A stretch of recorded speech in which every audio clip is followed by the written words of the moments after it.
New Eskom board member Mteto Nyati has been strongly criticized for his comments on affirmative action and black economic empowerment rules at Eskom.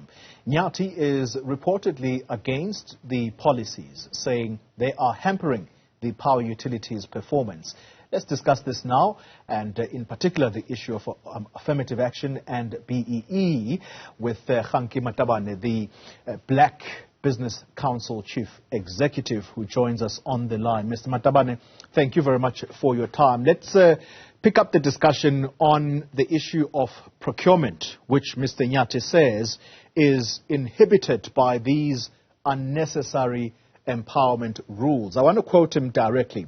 He says, procurement rules are not as agile as they should be, including rules which say you cannot use suppliers that are not local. He continues, when the supplier of equipment is an international company, you have to use middlemen to satisfy the localization rule. Does he have a point or not?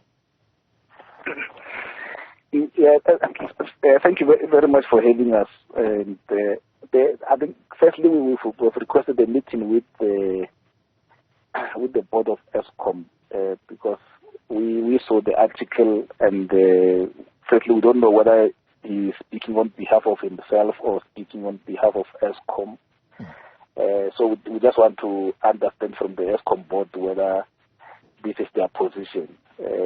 Remember when the new Eskom board was appointed, the chairperson of the board went to the media and said people should give them 60 to 90 days and they'll do a proper analysis, and once they've done the proper analysis they'll come to the public and announce to say this is what we found, this is what we're going to do.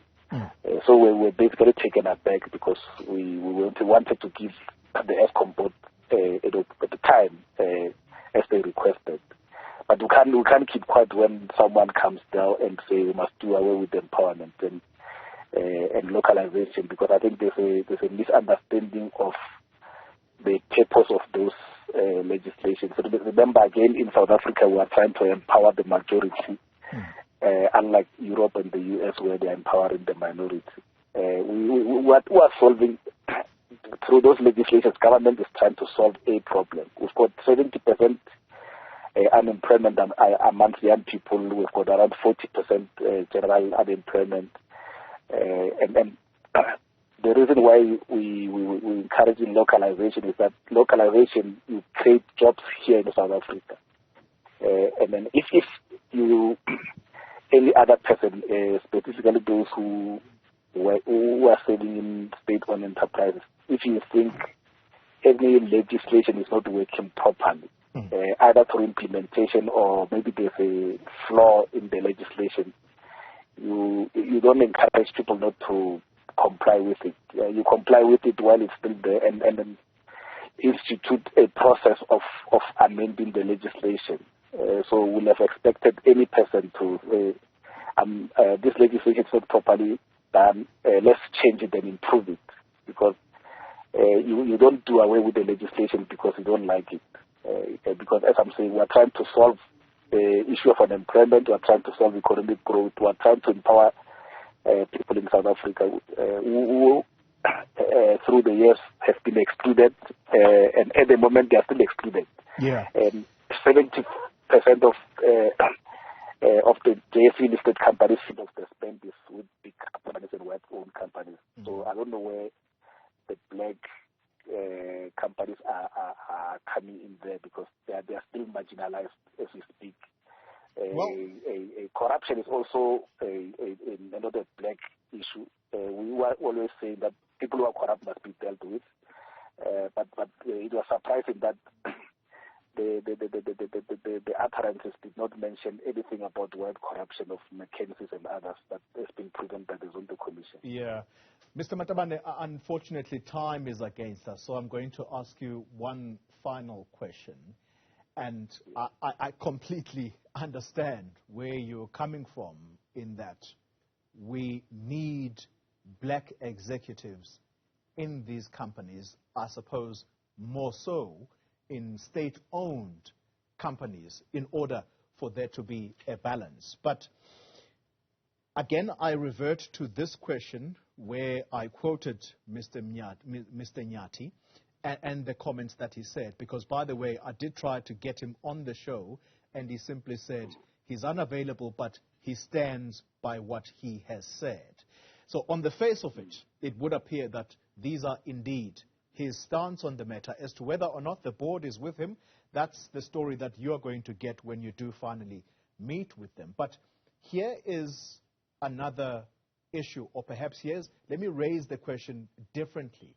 At the moment, you will know that Eskom is on a drive to recruit experienced people, particularly engineers, highly skilled, who have said, I'm available. And you remember that Solidarity came up with a list and said 300 of them say they're available.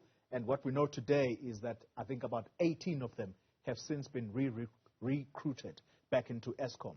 Those people, we understand, had upwards of 1.8 billion that was given to them. This is a sum total as payouts to say, leave, we want to get black people into these positions. Now they're being recruited back. Again, I ask you the question, has this thing not failed?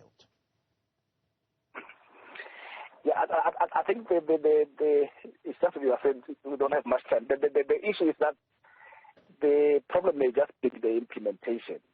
For us, there's nothing wrong with the employment equity and black economic empowerment. Instead, we're supposed to strengthen it and implement it even more, because so far not much has happened. So if there's an implementation problem, I think we need to deal with that issue. I don't know what happened to those people who left Eskom. We also did submit a list of proper engineers, because we had that some of the list that the people on the list of the engineers, so-called engineers submitted by Solidarity, they are not actual engineers, they are technicians.